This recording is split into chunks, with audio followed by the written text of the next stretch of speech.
오늘은 요한계시록 드디어 이제 17장으로 넘어가겠습니다.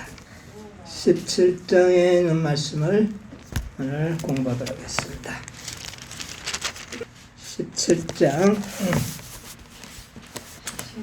17장 1절로부터 있는 말씀 제가 보겠습니다. 또 7 대접을 가진 7 천사 중 하나가 와서 내게 말하여 가로되 이리 오라. 많은 물 위에 앉은 큰 음녀에 받을 심판을 내게 보이리라. 땅의 임금들도 그로 더불어 음행하였고 땅에 거하는 자들도 그 음행에 포도주에 취하였다 하고 곧 성령이 나를 데리고 광야로 가니라. 내가 보니 여자가 붉은 빛 짐승을 탔는데 그 짐승의 몸에 참남된 이름들이 가득하고 7 머리와 10 뿔이 있으며 3절까지만 먼저 읽도록 하겠습니다. 이제 계시록 17장부터는 선악의 대쟁투의 이제 마무리 계시를 우리에게 정립하여 보여주는 계시라, 그렇게 말할 수 있습니다. 이제 16장까지 모든 일어날 일들은 다 계시되었습니다. 이제 17장에는 이것을 좀 더 총체적으로 또 종합적으로 정리하여 우리에게 보여주는 계시라, 그렇게 말할 수도 있겠습니다. 여기 1절에 보니까 7 대접을 가진 7 천사 중 하나가 와서, 어떤 천사입니까 그러면? 7 대접을 가졌던 천사라면 7 재앙을 이 땅에 쏟아부었던 천사들 중 하나가 요한을 어떻게 합니까? 오라, 오라, 이리 오라. 그래서 계시를 보여줍니다. 자, 이 7 재앙을 땅에 쏟은 이 천사 중 한 명이 이 17장의 계시를 보여주었다면 이 17장의 계시는 7 재앙 속에 관련된 한 분야를 정립하여 보여주는 계시라, 그렇게 이야기할 수가 있습니다. 7 재앙과 동떨어지는 어떤 내용이 아닌 그 안에 속하되 그것을 잘 우리에게 정립해 보여주기 위하여 보여주는 계시다. 저는 그렇게 말하고 싶습니다. 그러니까 매우 중요하죠. 이것은. 그런데 이 7 천사가 말하기를 많은 물 위에 앉은 뭐를요? 큰 음녀. 많은 물 위에 앉은 큰 음녀. 그리고 그가 받을 심판을 보여주겠다는 겁니다. 그래서 이 계시의 목적은 뭡니까? 음녀에 받을 심판을 좀 더 종합적으로 구체적으로 보여주겠다는 겁니다. 이미 음녀가 받을 심판이 7재앙 가운데 보여줬잖아요. 보여줬지만은 특별히 이것을 종합적으로 잘 정리해서 다시 보여주는 계시인 겁니다. 어쨌든 음녀가 받을 심판이에요. 또 이 음녀가 받을 심판은 계시록 18장에 가면 또 더 확실하게 또 보여주는 계시가 나옵니다. 그러니까 대쟁투의, 선악의 대쟁투의 초점은 누구였다? 음녀. 큰 음녀. 이 음녀가 아주 선악의 대쟁투의 중요한 역할을 하고 있는 존재라는 것을 우리에게 다시 한번 보여주는 겁니다. 자, 음녀라고 표현되었는데 2절에 보니까 땅의 임금들이 그로 더불어 다 뭐 했다? 음행하고. 그러니까 땅의 임금들이 이 여자와 음행하지 않는 임금은 없다. 그러면 이 음녀의 영향권이 온 세상에 어떻게 됐다는 겁니까? 온 세상에 미치지 않는 나라가 없다. 그 범위를 가늠해 볼 수가 있습니다. 그리고 땅에 거하는 자들도 그 음행의 포도주에 어떻게 해요? 그러니까 이 땅에 사는 모든 거민, 왕들만 음행한 게 아니라 모든 백성, 어떤 사람도 이 여인의 음행의 포도주에 취하지 않는 자는 한 명도 없다. 다 어떻게 했다? 취하였다. 그러니까 이 음녀의 영향력이 얼마나 대단함을 이렇게 보여주고 있는 계시입니다. 자, 그리고 난 다음에 3절에 보니까 곧 성령이, 이제는 천사가 아니고 누가요? 성령으로 나를 데리고 어디로요? 광야로 가니라. 내가 보니 여자가 뭐를 타고 있죠?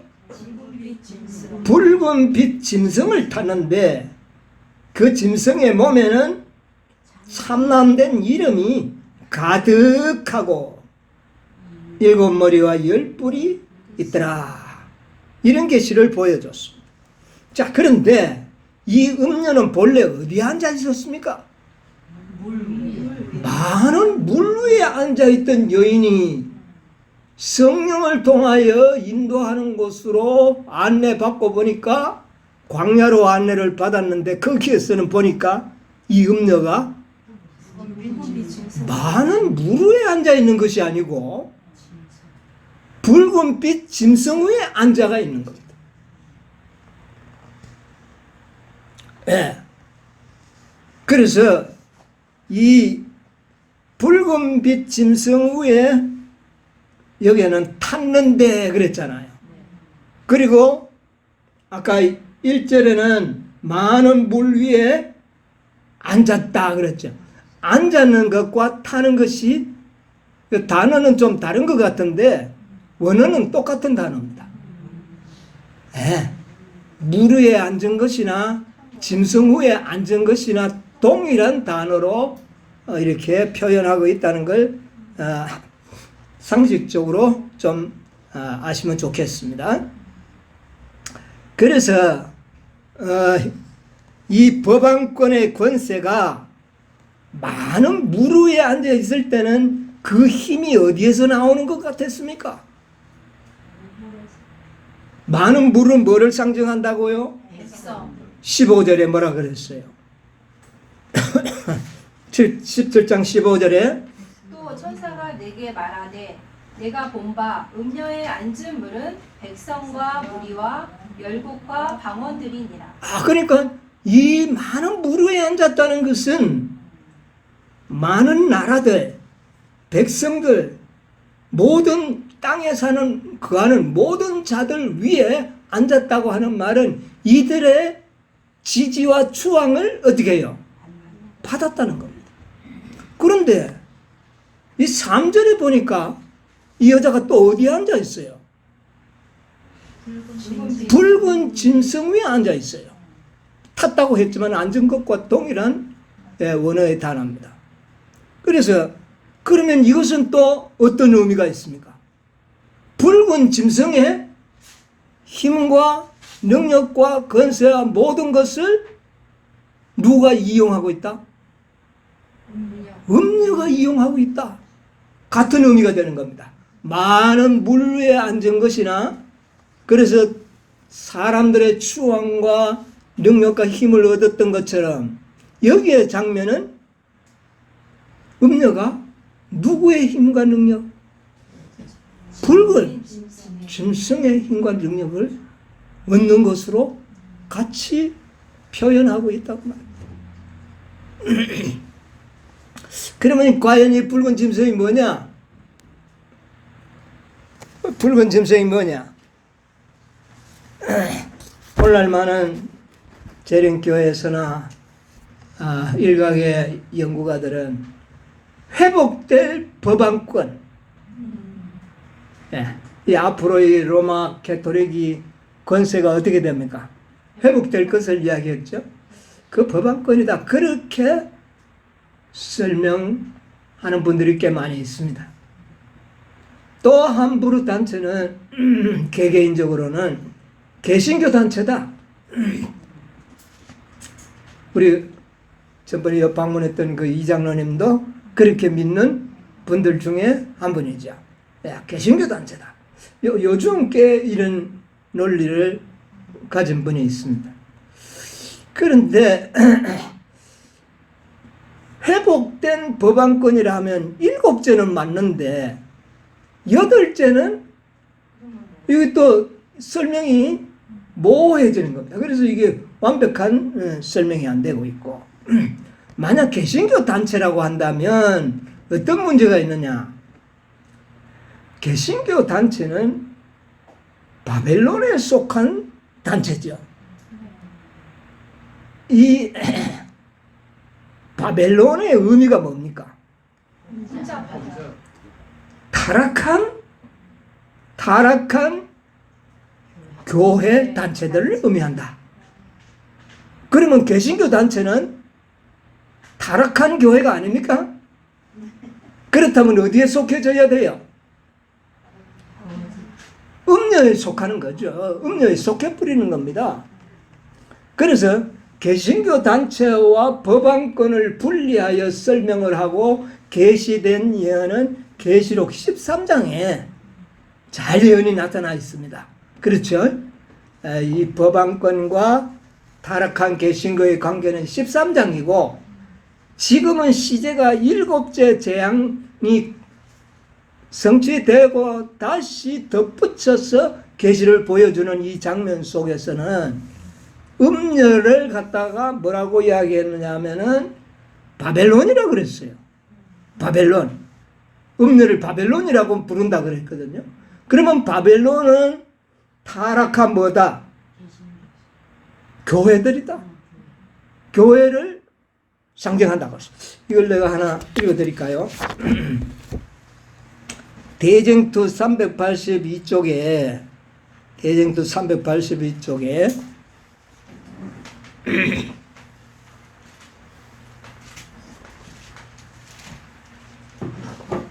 382쪽에 보면 바벨론이 무너졌다고 선포하는 요한계시록 14장의 기별은 찾았나요? 382 전에는 순결하였으나 그 후에 타락한 종교 단체들에 적용될 수밖에 없다. 자, 바벨론은 누구를 의미한다고요? 타락한 종교 단체다. 14장에 이야기하는 바벨론의 무너짐은 타락한 종교 단체들을 의미한다. 이게 어느 교회들이에요? 타락한 개신교회들이에요. 그렇죠? 14장에 바벨론의 정의가 그렇게 내려지고 있다는 겁니다. 자, 그 다음에 18장에도 그쪽 밑에 보면 더욱이 요한계시록 18장에서 더욱이 요한계시록 18장에서 하나님의 백성들은 바벨론에서 나오라는 호소를 듣고 있다. 18장에서도 역시 바벨론에서 나오라는 소리를 듣고 있는데 그 중에는 개신교 단체들은 이미 어디에 속해져 있습니까? 바벨론에 속해져 무너졌다는 거예요. 네. 그래서 14장이나 18장에 이야기하는 개신교 단체는 이미 어디에 포함되어 버렸어요? 바벨론이라는 이름 안에 포함되어 있는 겁니다. 네. 그래서 이 개신교 단체가 바벨론과 따로 17장에 나타나야 할 이유는 전혀 근거가 없다는 겁니다. 그래서 아까도 이야기했지만 이 개신교와 바벨론 법안권의 구분은 계시록 13장에서 이미 우리는 충분히 연구했고 개신교 단체가 어떤 일을 할 것도 이미 우리는 다 연구한 바다 그 말입니다. 그러므로 17장에서는 개신교 단체를 따로 나타낼 이유가 하등에 없다 그 말입니다. 그래서 이 세 견해들이 제가 봤을 때는 끼워 맞출 수는 있는데 좀 합리적이지 못하고 또 이 모든 지금까지 오던 구속의 경륜의 선악의 대쟁투의 패턴에서 이 조화를 이루지 못하는 것을 보게 되는 겁니다. 순서적으로는 끼워 맞출 수는 있어요. 그러면 이 붉은빛 짐승은 뭔가? 우리 잠시 궁금하지만 좀 참고 우리 한번 보도록 하겠습니다. 자, 먼저 이 여자에 대해서 좀 생각을 해보겠습니다. 17장 4절에 보면 뭐라고 이 여자의 모습을 이야기합니까? 그 여자는 자줏빛과 붉은 빛 옷을 입고 금과 보석과 진주로 꾸미고 손에 금잔을 가졌는데 가증한 물건과 그의 은행에 더러운 것들이 가득하다. 이 여자의 모습을 이렇게 표현합니다. 어떻게 해요? 자주 옷을 입고 붉은 옷을 입었다. 이것은 옛날에 왕족이나 왕들이 입던 고귀한 신분의 의복을 말하는 겁니다. 그렇다면 이 음녀는 이 세상에서 어떤 존재로 군림했다는 겁니까? 아주 존귀한 존재로. 예. 아주 존귀한 존재로 군림을 했고 금과 보석 진주를 꾸미고 손에 금잔을 가졌는데 더러운 것이 가득한 그 금잔에 들어있더라. 그래서 이 잔으로 마신 자들은 다 취해버리는 이 여자의 모습을 여기에 또 이야기하고 있습니다. 자, 그 다음에 5절에 17장 5절에 그 이마에 이름이 기록되었으니 비밀이라 큰 바벨론이라 땅의 음녀들과 가증한 것들의 어미라 하였더라. 예, 여기 보니까 그 이마에 뭐가 기록이 되어 있었다? 누구의 이마입니까? 음녀. 음녀의 이마에 이름이, 음녀의 이름이 뭡니까? 바벨론도 이름이잖아요. 이름 중에 하나인데 여기 그의 이름은 뭐라? 그 이름이 기록되었으니 뭐라? 비밀이라. 이건 너희들이 모른다는 겁니다. 좀 이상하잖아요. 여러분, 이 이름이 호칭으로 부르는 이름이 아닙니다. 이 이름은 뭐냐면은 요한계시록 14장 1절에 14만 4천인들에게 새겨진 아버지의 이름과 어린 양의 이름이 기록되었더라 하는데 그 이름이에요. 그러니까 이 여자의 품성은 뭐라? 비밀이다. 너희들은 모른다고 말이에요.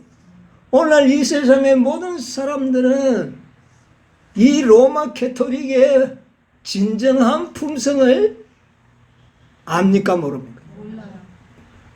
되게 알고 있기는 천중에는 거룩하고 엄숙하고 진실해 보이고 그렇게 보이는데 이거는 다 뭐다? 이거는 다 거짓이다. 그러니까 모든 사람들에게는 이 음녀의 이름은 뭐가 될까요? 비밀이다. 그 말. 예, 무슨 말인지 이해가 가시죠? 예. 그래서 큰 바벨론이라 땅의 음녀들과 가증한 것들의 음이라 그랬잖아요. 자, 그러면 음이면 딸은 누구라 그랬어요? 개신교도, 타락한 개신교도들은 이 음녀의 뭐라고요? 딸. 그러면 개신교 단체가 붉은 짐승이 될 수가 없죠. 네. 이 딸이잖아요. 이미 하면 단계가 달라지는 겁니다. 자, 그렇게 설명을 하고 있습니다. 오늘날 천주교회의 명성과 그 겉보기에 사람들은 다 꼼빡 속고 있습니다. 비밀입니다. 아무도 몰라요. 그런데 이 여자는 성도들의 피에 어떻게 됐다고요? 6절에 또 내가 보매 이 여자가 성도들의 피와 예수의 증인들의 피에 취한지라 내가 그 여자를 보고 기이 여기고 크게 기이 여기니. 자, 이 여자가 뭐에 취해버렸다고요? 성도들의 피, 증인들의 피. 뭐 이거 설명할 필요가 없습니다. 이미 중세기를 통하여 이 여자에 의하여 죽임을 받은 자들이 수천만 명에 이른다는 역사적인 기록을 가지고 있습니다. 그래서 그들은 이 여자는 이미 성도들의 피에 어떻게 있다고요? 취해 있다. 제대로 맑은 정신을 가질 수 없는 상태가 돼 있다. 여자의 상태가 그런 겁니다. 그래서 내가 그 여자를 보고 요한이 이런 상태를 보고 어떻게 여겼다고요? 기이 여기고 크게 또 어떻게 돼요? 기이 여긴다는 겁니까? 기이 여긴다. 도무지 뭐라고 한마디로 말할 수 없어. 아주 놀라고 경탄하고 소름 끼치고 몸서리치는 일을 갖다가 기이한 일이라 이야기해요.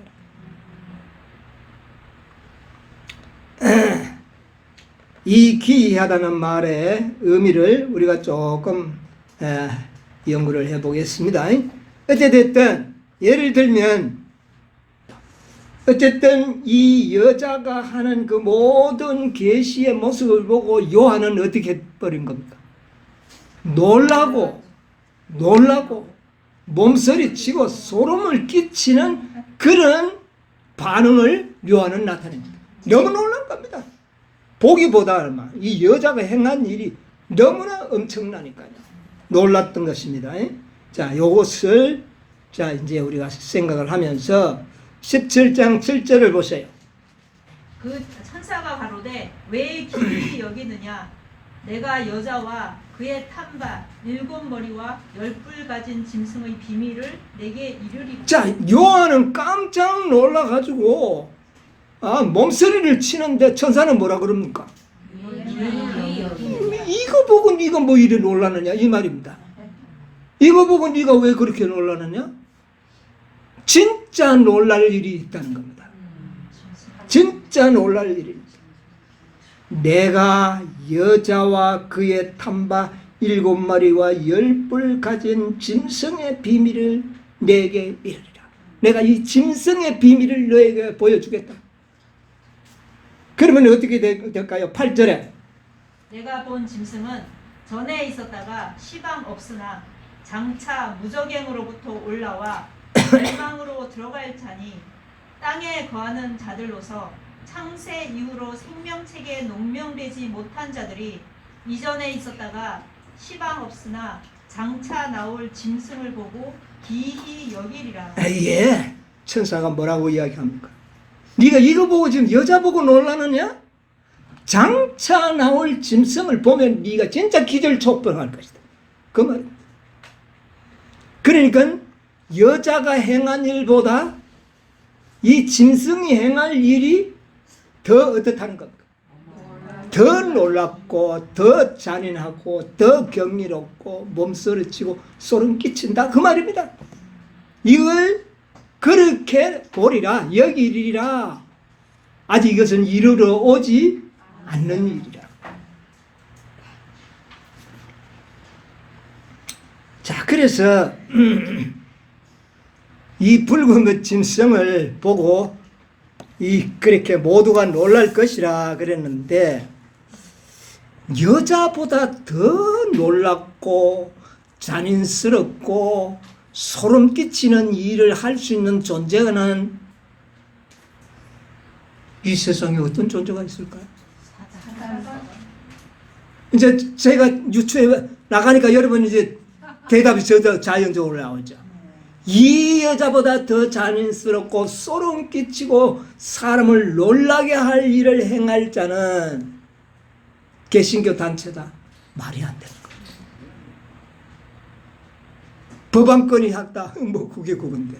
그러니까 지금까지 일반적인 해석은 이 전체적인 모든 맥락에서 봤을 때 이미 맞지가 않다는 겁니다.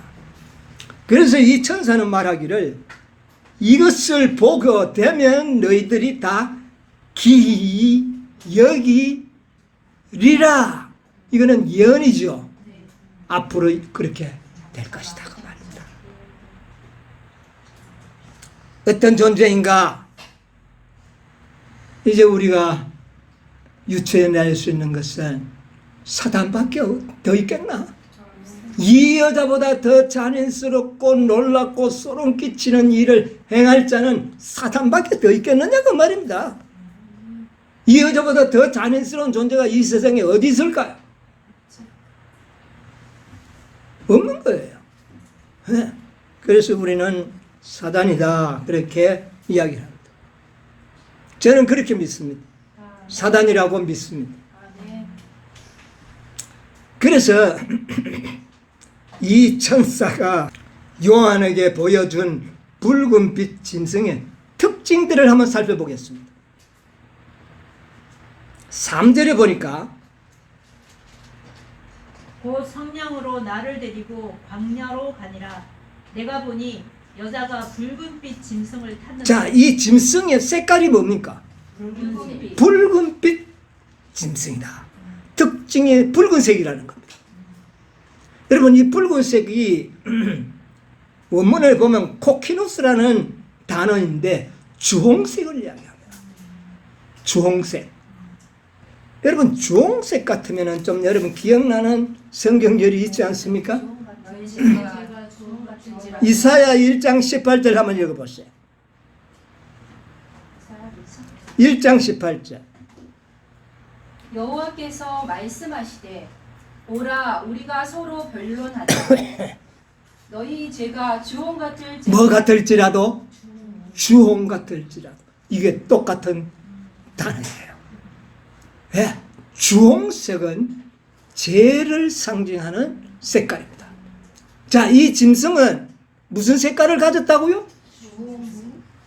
붉은 주홍색을 가지고 이것은 곧 이 짐승은 죄의 창시자라는 사실을 보여주는 색깔입니다. 예, 이 짐승은 죄의 창시자라는 말입니다. 죄의 창시자예요. 그가 유일하게 죄의 상징. 그래서 그의 몸이 무슨 색으로? 주홍색으로. 죄를 상징하는 이 짐승은 바로 죄의 창시자다. 딱 낙인이 찍어놓은 겁니다. 그렇게 보여준 겁니다. 자, 그 다음에 두 번째 특징을 보면 역시 같은 절에 보면 그 몸에 짐승의 몸에 참남된 이름들이 가득하고. 자, 이 짐승의 몸에 무슨 이름이 가득하다? 참나는 특징이 아주 참남된 이름이 가득하더라. 이름이 뭐라고요? 참남통. 참남된 이름이 가득하다 그랬어요. 이름. 여러분, 요 뭐 사단의 이름을 말할까요? 사단의 품성. 사단의 품성 자체는 모든 것이 다 참남된 겁니다. 예.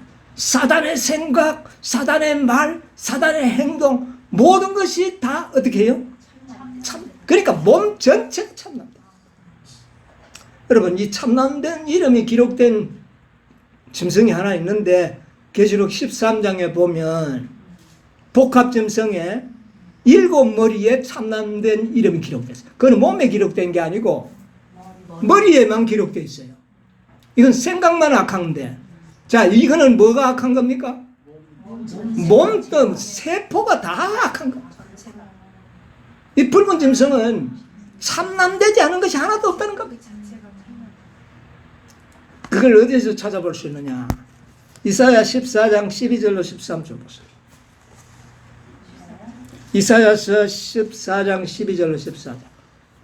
너 아침의 아들 계명성이요 어찌 그리 하늘에서 떨어졌으며 너 열국을 엎은 자여 어찌 그리 땅에 찍혔는고 내가 내 마음에 이르기를 내가 하늘에 올라 하나님의 목별 위에 나의 보좌를 높이리라 내가 북극 지폐의 산 위에 자정하리라 가장 높은 구름에 올라 지극히 높은 자와 비기리라 자. 하리라. 이 말과 행동보다 더 참남된 것이 있을 수 있나요? 사단은 참남 그 자체입니다. 지극히 높은 자와 내가 뭐 하겠다? 비기겠다. 이야, 이런 참남된 존재는 이 지상에서 찾아볼 수 없습니다. 뭐 개신교 단체가 그렇게 하지는 않잖아요. 이렇게 말하고 행동하고 생각하는 존재는 사단밖에 없는 겁니다. 자, 이 사단의 아바타 역할을 하고 있는 로마 캐토릭, 그를 통하여 사단이 무슨 일을 했는가? 다니엘 7장 25절 한번 읽어보시죠. 다니엘 7장 25절. 장차 말로 지극히 높으신 자를 대적하며 또 지극히 높으신 자의 성도를 괴롭게 할 것이며 그가 또 때와 법을 변개코자 할 것이며 예, 됐습니다. 자, 이 로마 캐토릭은 제가 이 짐승의 아바타라고 내가 이야기를 합니다. 분신이라고 말합니다. 예. 그래서 이 로마 캐토릭을 통하여 자기가 하고자 하던 일을 이 분신인 캐토릭을 통하여 그 일을 행했는데 뭐냐? 말로 지극히 높은 자를 뭐하고? 대적하고 그 다음에 그 높은 자의 때와 법을 어떻게 했다고요? 변개코자 때와 법을 변경하자. 여러분, 이 6,000년의 선악의 대쟁투의 싸움의 주제가 뭡니까? 율법 전쟁 아닙니까? 사단이 하나님의 율법을 어떻게 해버리는 겁니까? 변경시키는. 이게 천주교회가 한 겁니까? 예, 물론 그렇게 했지만은 그 뒤에 사단이 그렇게 했다는 것을 알게 될 겁니다. 이거보다 더 참남될 수가 이 지상에 누가 존재하는 거예요. 앞으로 개신교 단체가 일률 법령을 내리지만 그것도 역시 누가 하고자 하는 일을 할 뿐이에요. 사단이 하고자 하는 아바타 역할밖에 하는 것이 아니라는 겁니다. 본체는 아니라는 것이죠. 그러므로 여기에 해석은 붉은 짐승은 사단이 되어야 한다 그 말입니다. 예. 캐토릭이나 개신교 단체는 다 사단의 분신의 역할을 한 것뿐이에요. 그러나 그 본체는 누구예요? 사단. 그러므로 사단이라고 말하는 것이 옳다 그 말입니다. 자, 부조와 선지자 69쪽에 보면 이것을 마지막 선지자는 이렇게 이야기했지 않습니까? 대쟁투는 최초부터 69쪽에 대쟁투는 최초부터 하나님의 율법에 대쟁투는 최초부터 하나님의 율법에 관한 것이었다. 사단은 하나님이 불공평하시며 그분의 율법에 결함이 있고 우주의 행복을 위하여 그것을 변경해야 할 필요가 있다는 것을 증명하려고 애써왔다. 율법을 공격함으로 그는 그 율법의 제정자의 권위를 뒤집어 엎으려고 자, 율법의 제정자의 권위를 뒤집어 엎어버리기 위해서 율법의 변경을 시도했다는 겁니다. 여러분, 이거보다 더 참남된 존재가 어디에 존재하겠습니까? 예? 그의 종에 불과하고 아바타의 분신에 불과한 캐토릭이나 개신교 단체 어떤 이 지상의 단체도 사단과 비교할 수는 없는 겁니다. 그러므로 여기에 붉은 짐승은 사단이라고 우리가 말을 할 수 없는 겁니다. 자, 그 다음에 세 번째 특징이 뭐냐면은 7머리와 10뿔을 가지고 있다. 17장 3절 하단에 뭐라 그랬어요? 그 짐승의 몸에 참란된 이름들이 가득하고 7머리와 10뿔이 있습니다. 예, 특징이 뭐예요? 7머리와 10뿔이 있더라. 자, 이것이 짐승의 외관상 특징입니다. 외형적인 특징이에요. 자, 그러면 이런 형상을 가진 자가 이성에 어디 있는가? 예, 있기는 있어요. 13장에 보면 복합짐승이 7머리와 10뿔이 있는데, 그러나 그 복합짐승은 이미 이 사단의 뭐였다? 분신 역할이었다. 아바타 역할밖에 한 게 아니라는 겁니다. 그러면 지금 여기에는 우리가 아바타를 연구하는 게 아니라 짐승 본체를 연구하는 것 아닙니까? 그렇죠? 자, 그러면 우리 계시록 12장 3절을 보겠습니다. 하늘에 또 다른 이적이 보이니 보라, 한 큰 붉은 용이 있어 머리가 7이요 뿔이 10이라. 그 여러 머리에 7 면류관이. 예, 거기까지 보겠습니다. 자, 여기 보니까 붉은 용이 나오는데 머리가 어디 없습니까? 머리가 7이고 뿔이 10이라. 자, 이 붉은 빛 짐승과 이 붉은 용과는 모습이 어떻습니까? 똑같습니다.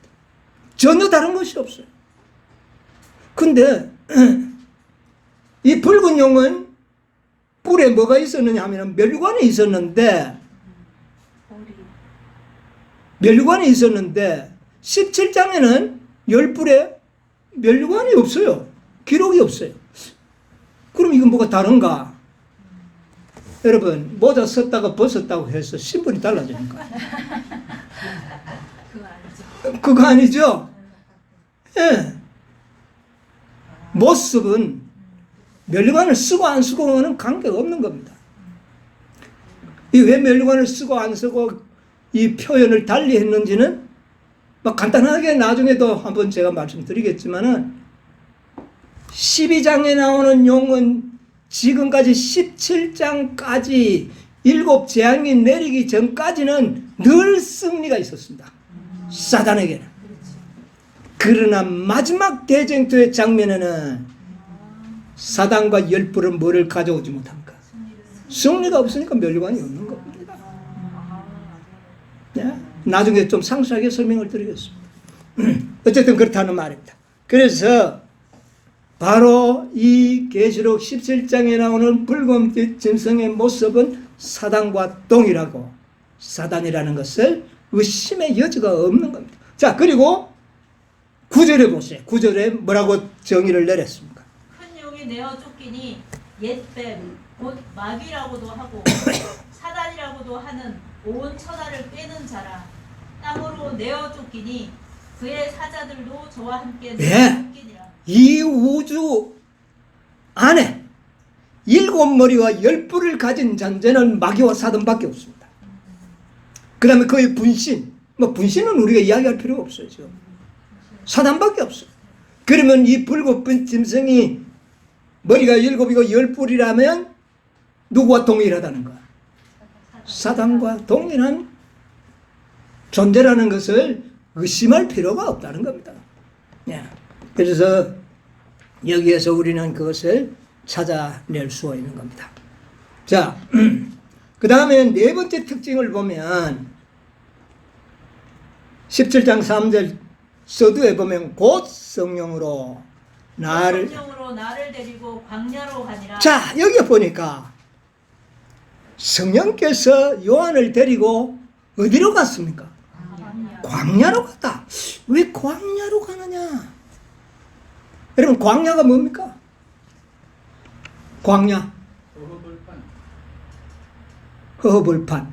허허벌판은 조금 의미가 좀 부족한 것 같고, 사람이 살지 않는 적막한 들판.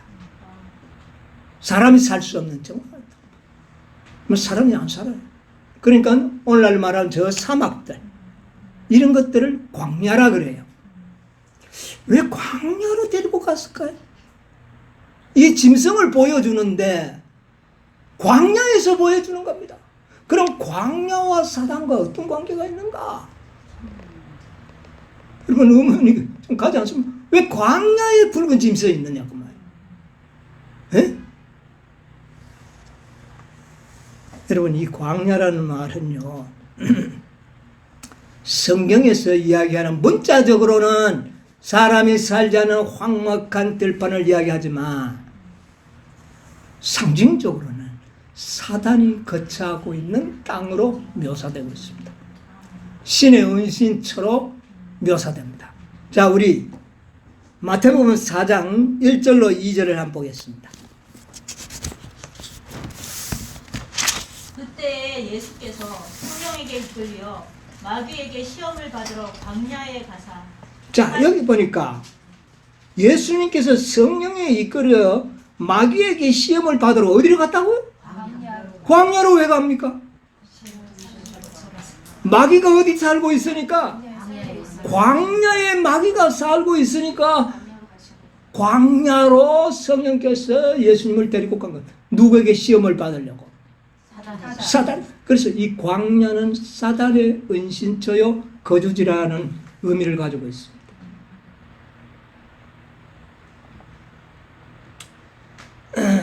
그래서 이 광야로 갔다. 광야에 가서 보니까 여자가 붉은빛 짐승을 어떻게 하고 있어요? 네. 여자가 누구를 타고 있기 때문에 짐승을 타고 짐승 위에 앉아 있는 겁니다. 자, 우리 신명기 8장 15절을 한번 볼까요? 너를 인도하여 그 광대하고 위험한 광야 곧 불뱀과 정갈이 있고 물이 없는 간조한 땅을 지나게 하시고. 이게 바로 광야죠. 그렇죠? 광야에는 뭐가 살고 있습니까? 불뱀, 불뱀과 정갈. 정갈. 여러분, 불뱀은 누구를 상징합니까? 사단이잖아요. 광야는 누가 산다고요? 사단. 불뱀이 사는 곳이죠.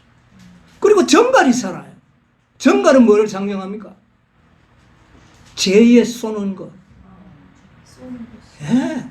이 죄가 우리 인생을 얼마나 고통스럽게 만들고 있습니까? 그러니까 정갈과 불뱀이 사는 곳이 광야입니다. 이 두 존재는 다 누구를 상징한다? 사단. 사단을. 그래서 성령께서 요한을 사단이 사는 곳으로 데리고 가서 여자와 이 짐승과의 관계를, 비밀을 지금 폭로해 주는 겁니다. 이 둘의 관계를 지금 폭로하는 겁니다. 세상은 이걸 알아요, 몰라요? 몰라요. 전혀 모릅니다. 이제 이걸 보고 이 모든 내막을 알게 되면 비로소 네가 뭐하게 되리라? 기이 여기리라. 그 말입니다. 자, 우리 또 성경결 하나 더 찾아보겠습니다.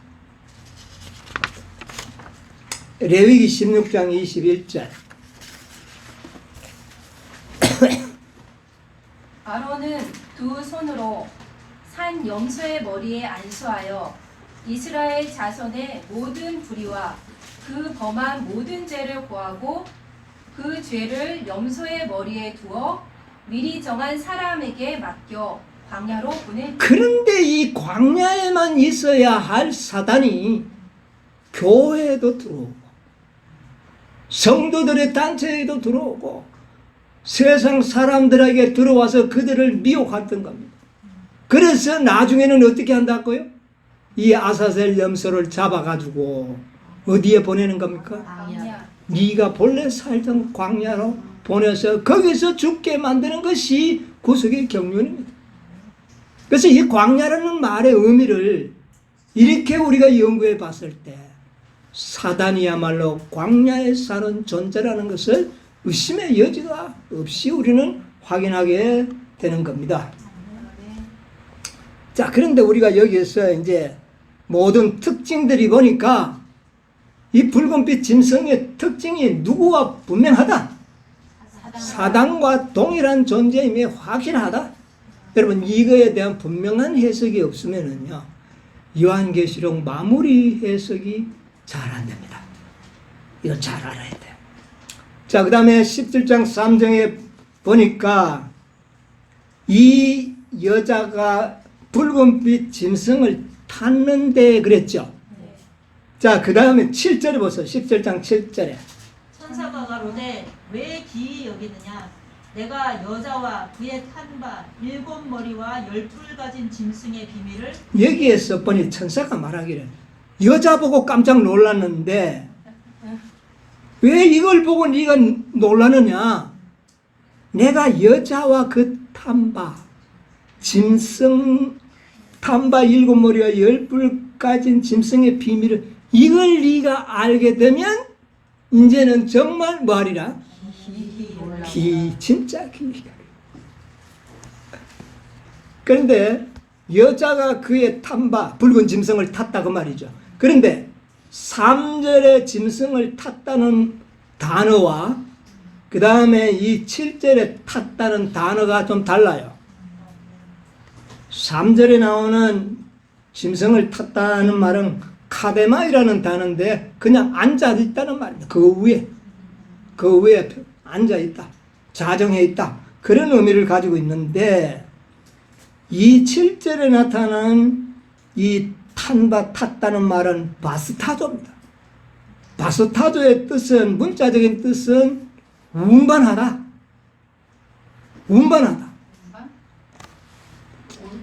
옮긴다고 말.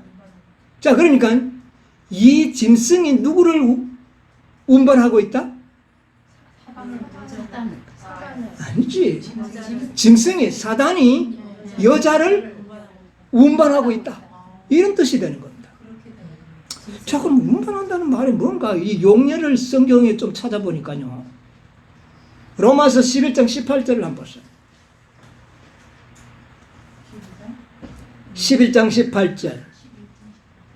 그 가지들을 향하여 자궁하지 말라. 자궁할지라도 내가 뿌리를 보존하는 것이 아니요 뿌리가 너를 보존하는 것이니라. 여기 보존하는 것이 바스타조입니다. 바스타조. 자, 그러면 이 말의 의미는 뭡니까?